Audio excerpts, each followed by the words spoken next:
ඔන්න අදත් කතාරාලාව අලුත් කතාවක් අරගෙන අලුත් සුරංගනා කතා අහන්න අපිත් එක්ක එකතු වෙලා ඉන්න.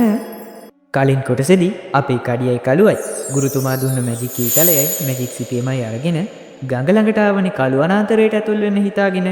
අපි අද එතන ඉඳන් කතාව ඉස්සරහට බලමු. ඔන්න මේ දෙන්න කොහොම හරි සුද්ද එක්ක එනවා ගම් ඉවුරට. මාර වැඩේනේ. දැන් කොහොමද අපි ගගෙන් එගොඩ වෙන්නේ? මෙතන පාලමක්වත් නැහනේ. අඩුම ගානේ බෝට්ටුවක්වත්. ඉතින් කළුව මෙහි ගුරුළු රාක්ෂයා ඉන්න නිසා අපේ අය මේ ගඟ ඉගොඩ වෙන්නේ නෑනේ. ඉතින් අපිට මොකටද බෝට්ටු? ඒකත් ඇත්ත තමා. දැන් ඉතින් අපි දරකෝටු ටිකක්වත් හොයලා පහුරක් හදාගමු. 3 දෙනාම එකතු වෙලා ගඟ දිගේ ගහගෙන ආපු දරකෝටු හැම තියනවාද කියලා ගම් ඉවුර දිගේ හොයන්න පටන් ගත්තා. ඔන්න මෙහෙම ටිකක් හොයනකොට කඩිය දකිනවා ලොකු කොටයක් ගම් ඉවුරේ තියෙනවා. මෙන්න ලොකු කොටයක්. මේක උඩ නැගලා අපිට ගඟින් එගොඩ වෙන්න පුළුවන් වෙයි. නේද කළුව? ඔව්. හැබැයි පුතෝ පෙරළුනොත් නම් නාගන්න තමා වෙන්නේ.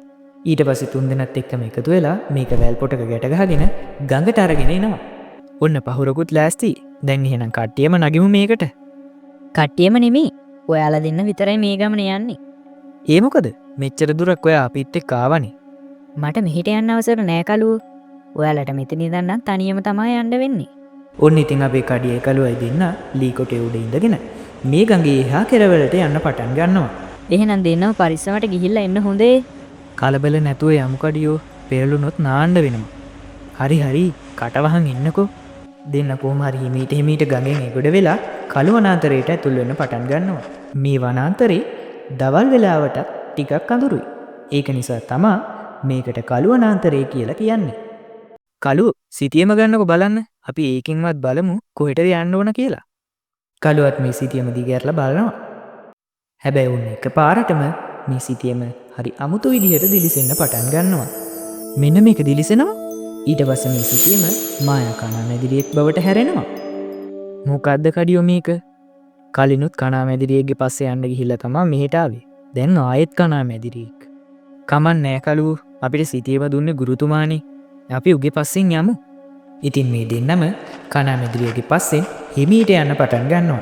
කණා මැදිරියත් හිමින් කැලේ මැදටම පියාඹනවා. දැන් කොච්චර දුර ආවද? මූ අපිව කොහෙට එක්කන් යනවද මන්ද? අපි මේ හිමීට යන්නේ ගුරුළු රාක්ෂයා ළඟටද දන්නේ. අනේ විකාර කියවන්න එපා කළුව. ඊ එකක් කොහෙන් කඩාපාත් වේවි කියලා බයෙන් තමයි මාත් මේ යන්නේ. අර දුරින් පේන්නේ ගුහාවක් නේද කඩියෝ? ඒක තමයි. මේ කණා මැදිරිය යන්නෙත් ඒ පැත්තටනේ. මේ දෙන්නත් බයෙන් හිමීට ගුහාව ළඟට කිට්ටු වෙනවා. කණා මැදිරියත් හිමීට ගුහාව ඇතුළටම පියාඹගෙන යනවා. ඉතින් මේ දෙන්න කණා මැදිරියගේ පස්සෙන්ම ගුහාවට ඇතුල් වෙනවා. මේ ගුහාව ඇතුලේ හරිම කරවලයි. කණා මැදිරියගේ එළියෙන් තමයි මේ දෙන්නත් ඉස්සරහට යන්නේ. ඔහොම පියාඹගෙන ගිහින් කණා මැදිරියා එක තැනක නතර වෙනවා. මේ දෙන්න එතනට යද්දිම පොළව කඩාගෙන මේ දෙන්නව පල්ලෙහාට වැටෙනවා. මේ දෙන්න නැගිටලා පොඩ්ඩක් වටපිට බලද්දි තමයි මේ දෙන්න හරි අමුතු දෙයක් දකින්නේ. කඩියෝ අර තියෙන්නේ මතක පුස්තකේ නේද? ඒක වෙන්න ඕන කළුව. පොඩ්ඩක් ළඟට ගිහින් බලමු. බලන්නකෝ මේක දිලිසෙනවා. මේක අල්ලන්න බෑනේ. මං හිතන්නේ මොකක් හරි බලයකින් මේක ආරක්ෂා කරලා තියෙන්නේ. කඩියවර ඊතලේ ඒකෙන් වැඩක් ගන්න බලන්න.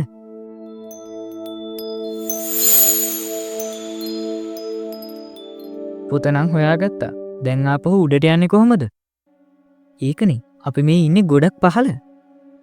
බලමු අපිට මොකක් හරි ක්‍රමයක් හම්බෙයිනේ. කඩියෝ අන්න අතන උමගක් තියෙනවා. කණා මැදිරිය පියාඹන්නේ මේ පැත්තට.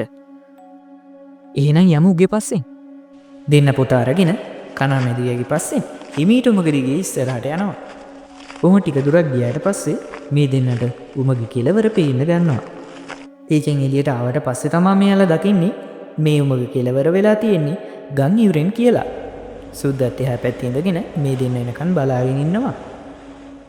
මේක නම් හරි අමුතුයි. අපි කැලේ ඇතුළට යද්දි මේක තිබ්බේ නෑනේ. මේක නම් හරිම පටලවිල්ල. කමක් නෑ. ඉස්සලාම අපි අනිත් පැත්තට යන්කෝ. ඔන්න ඊට පස්සේ මේ දෙන්න කොටේ උඩ නැගලා ආපහු අනිත් ඉවුරට යනවා.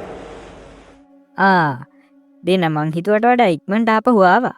එහෙනම් අපි යමු නායකතුමාගේ ගෙදරට. ගුරුතුමත් එහෙට එන්නම් කිව්වා. ඉතින් මේ දෙන්න සුද්ද එක්කම ආපහු නායකතුමාගේ ගෙදරට යනවා. ඔක්කොටම කලින් අපි නායකතුමාගේ ගෙදරට යමුකෝ. ඔන්න කට්ටියම ඉතින් නායකතුමාගේ ගෙදරට එනවා. නායකතුමනි අපිට ගුරුලු රාක්ෂයව හම්බුනේ නෑනේ. එහෙම කෙනෙක් හිටියොත්නේ. එතකොට ඒ කතාව බොරුවක්ද? ඔව් ඔය පොත අනිත් අයගෙන් ආරක්ෂා කරන්න ඕන නිසා මමයි ගුරුතුමයි අපේ සුද්ද ඒකතු වෙලා තමා ඔය කතාව හැදුවේ.